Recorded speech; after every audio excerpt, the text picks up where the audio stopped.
welcome back.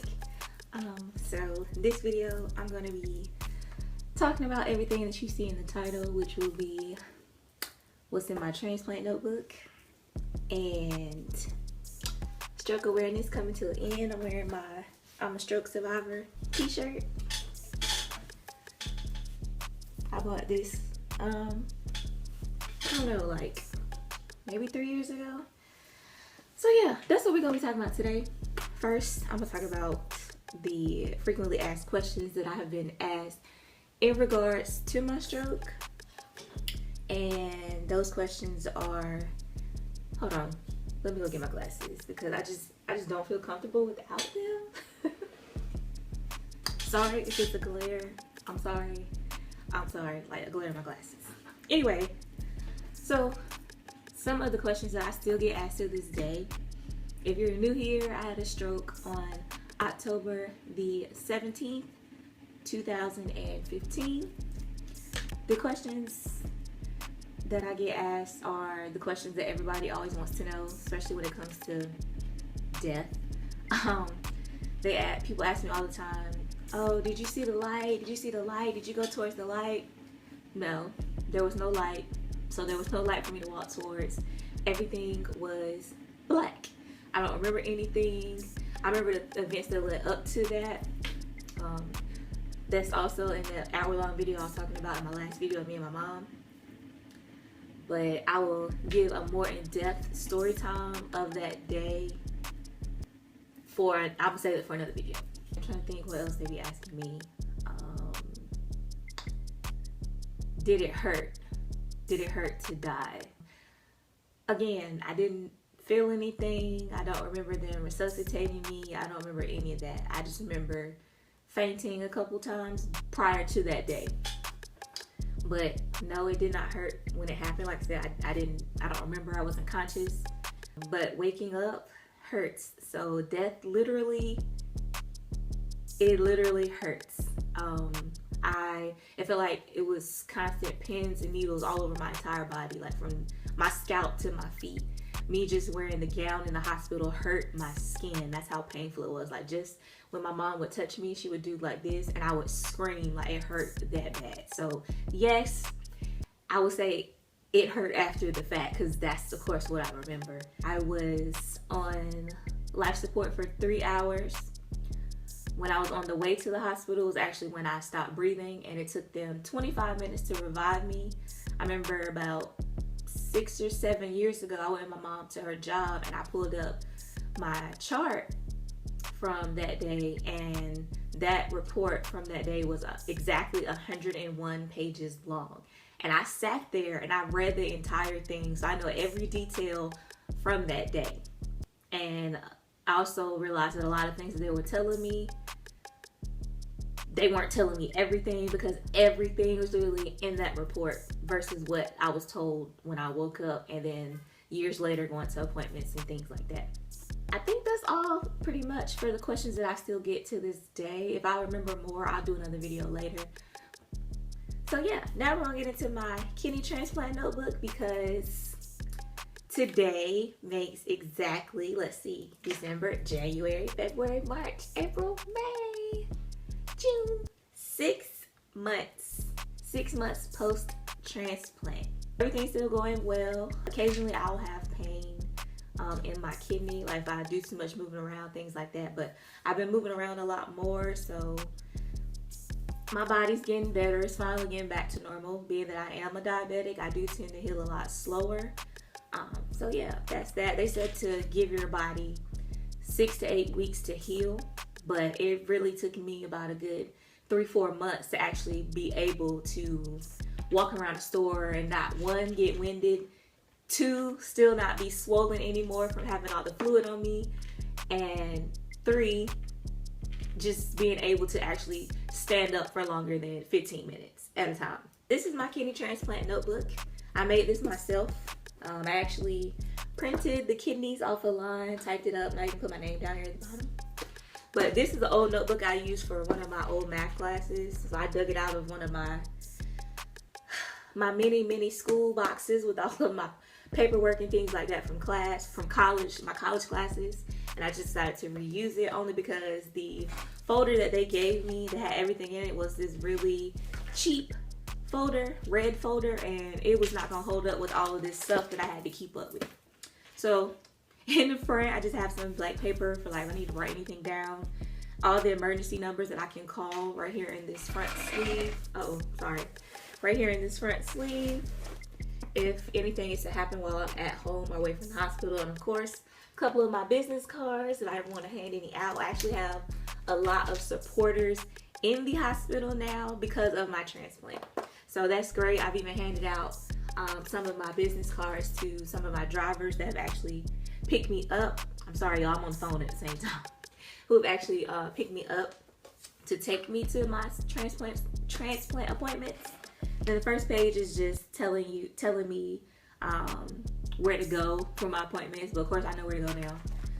Then we have the little instruction kit, and then like a post-transplant test here, which is just asking if I know what to do, if there's any signs of infection, who to call, things like that, who can take me, how long it will take me to get there, you know, pretty much like an emergency escape plan. I know like we had the emergency plans that we had to go over in school. If there was ever a fire in your house, does your family have someplace safe to meet? It's like that. That's all it is.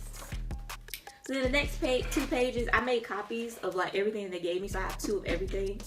So this is the copy that I made with all my list of medications, and this is the original, and we kind of like had to keep marking it up because they kept changing my prescriptions so much. I hope it's not a glare on these sheet protectors. I have all these pages in. Then, yeah, still more medications on the back. Yes, I'm on that many medications, front and back. It's a shame.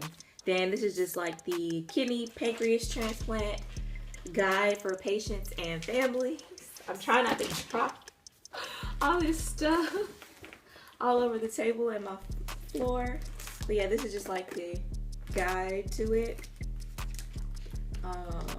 Yeah, then here I have this sticker from when I went to the hospital the day of my transplant, and of course I kept it. Still has a date on it and everything, 12/2/2022. And I actually have all the stickers from every single one of my appointments since my transplant appointment that day. So these are all the stickers from me going to the hospital. You have to check in with your ID, give them your ID, and it'll have your name at the top corner, the date right here, of course. So yeah, I kept all of them. I need to put another page in here to put the other stickers on. So this is more stickers, more stickers. I still have, like I said, a bunch of stickers that I need to add in here. Then this is actually information from the social worker. If I want to write my kidney donor's family a letter, like thanking them for letting their family member be a organ donor after the passing of said family member. Then here I just have all of my wristbands and bracelets from my transplant day, and then all the receipts from the meals that I got in the hospital. It was just pretty much telling me what food was going to be on my tray when it came. The hospital actually has 4 different cafeterias in it. One for the patients, one for, what did they say? I was listening, but obviously I was listening too hard because now I don't remember. But they actually have 4 different cafeterias in the hospital. So it's like, I think it's one for, like I said, the patients, and then it's another for the patients, but it's for the patients who have like special dietary needs, like myself. Yeah, extra sheet protectors for me to add more stuff. Then it's this folder for the specialty pharmacy, because I use the specialty pharmacy considering that I am a special case transplant recipient. Is considered a special case, of course. So I have to go to the specialty pharmacy and not the regular North Tower pharmacy in the hospital.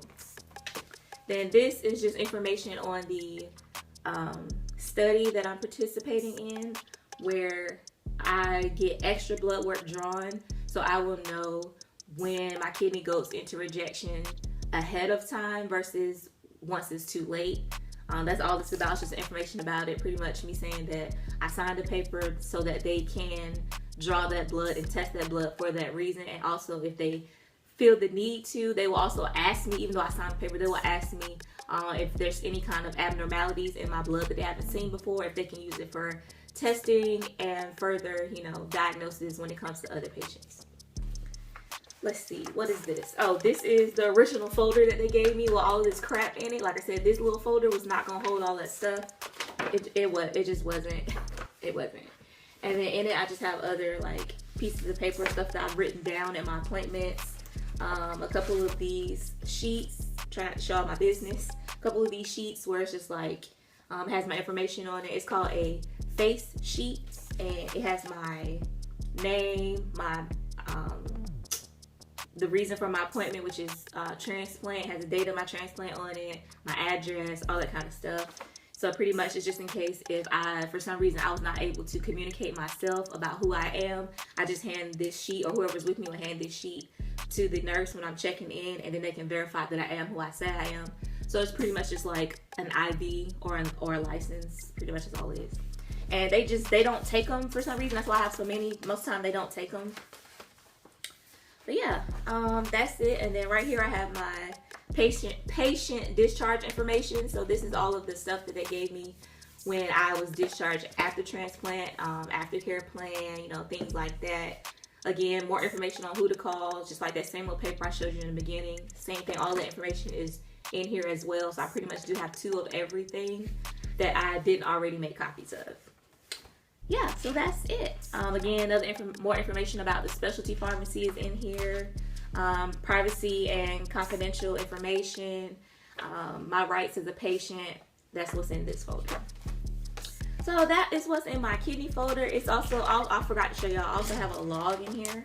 In here is also information, more information. It's a lot of things to read. I will go over that one day. I'll say, matter of fact, that could be a video too. But in here is also a log where I could log my blood sugars, my blood pressure, my temperature, my weight. I had to keep up with all of that for the first 2 months post-op. So from December 2nd, all the way until like mid-February, I had to keep track of, so that's really like 2.5 months, honestly. I had to keep track of all of those things I just said, my weight, my temperature, my blood sugar, my blood pressure, all of that I had to keep written down. And so when I went to my appointments, I had to show them what my numbers were looking like. See if I can find the page really quick. But yeah, it was that, yeah, here we go. It is called the daily log. And I actually made copies of the blank pages that are still in here. And I have those in another folder that I kept in here as well, just because I was like, eventually I'm gonna run out of space. But it has a lot of information in here about all of that, what each medication does that I have to take. It has all of the information written here, the side effects, all of that. It also has, in here is highlighted all of the medications that I actually take, and then the others that aren't highlighted are optional, how would you call it? Replacements that I could take in place of these. Like if I don't feel comfortable with these, I can take these. I can't think of the correct word or term for that at the moment, but yeah. And see what else is in here. They also talk about the biopsy. I know I told you I had a kidney biopsy done in January. And pretty much the biopsy is when they just stick a needle into my side and literally pull cells out of the middle of the kidney. And I was awake for the entire thing. I got to see it go down on the screen. That was the scariest thing ever. The scariest thing about it is how long the needle is. The needle is about that long. Literally, because it has to be able to get to the middle of the kidney through my abdomen, you know, all that. It was terrifying. I was crying. It was one nurse wiping my eyes while the other one was holding my hand. And I had to lay like at an angle like this on my side. Like this is my back. I had to lay like this at an angle so they could stick it directly in my side, like right there into the kidney. So like I said before, my kidney is located, let me try not to fall, is located right here. So they had to go in with the needle right here on the side. Yeah, so I think that's it. I'm sorry if I was talking too fast. I didn't want it to be too long because I know how y'all are with y'all's attention spans, because I can see when y'all are not watching the whole video and you're clicking through and all of that. I can actually see that. I really can. So I know who is really watching and who's not, based off too of what the questions I get asked over and over again. But I understand repetition is the way to get things to stick, but some of the things I get tired of saying it. But I'm gonna keep saying it. I'm gonna keep saying it. I'm gonna keep saying it. So yeah, that's it. Really, that's in my transplant notebook. Again, May was Stroke Awareness Month. I got this shirt from Amazon, so if you know anybody and you want to, and they're a stroke survivor, get them this shirt. I don't remember the exact link. I don't even know if this store on Amazon is still open, because when I went looking the other day, I could not find it. But yeah, just search Amazon stroke awareness or anything like that, and I'm pretty sure you'll find a shirt similar to this one, because it was a lot of them. But yeah, so that is it for this video. I appreciate you all for watching. Again, if you would like to donate to me, I'm not gonna turn you down. I'm not, because I still have to pay for travel to and from my appointments when I forget to schedule my rides, which is, it's been a whole lot more often lately because my mom has been all over the place because of school. But I always try to schedule them at least 2 to 3 days in advance. But like I said, those days that I don't, it costs me a good $40 one way. So that's a $40 trip from Greensboro, whether I use Lyft or Uber, and then a $40 trip back. So like I said, if you want to help me, please do that, because it is breaking my pockets again. I know I had asked y'all earlier last year when I wrecked my car and messed my eye up that I needed y'all's help as far as transportation, and then the social worker was actually able to help me get enrolled with Motive Care through my insurance. So that helped me a lot. But still, like I said, if you want to help me, please do so. I do actually have a balance now after transplant. So if you want to help me with that as well, please do so. I'm not going to tell y'all how much it is. I'm not going to tell y'all how much it is, but yeah, and I'm paying out of pocket for my medications. Only one of my medications is actually free, and it's not a medication. It's my sensor, which I do have to change tonight. Again, I change those every 14 days. So that is the only thing that I get as far as my medical supplies that is free. Everything else I have to pay for. Like I said, insurance does not cover everything like people think it does. So again, if you want to help, please help me, because I need it. I need it. I'm a broke girl out here, and that's that. But yes, thank you all so very much for watching. Hopefully hopefully you all will be seeing my face again soon. And I love y'all. I will try to link everything down in the description below. Everything will be at my link tree link in the description below, so you can donate there, you can contact me there, you can follow this channel there, you can follow my medical Facebook page there. All of my social medias are at the very bottom at that link if you scroll all the way down. So yeah, please stay tuned for the journey, and I love you and appreciate you all so much.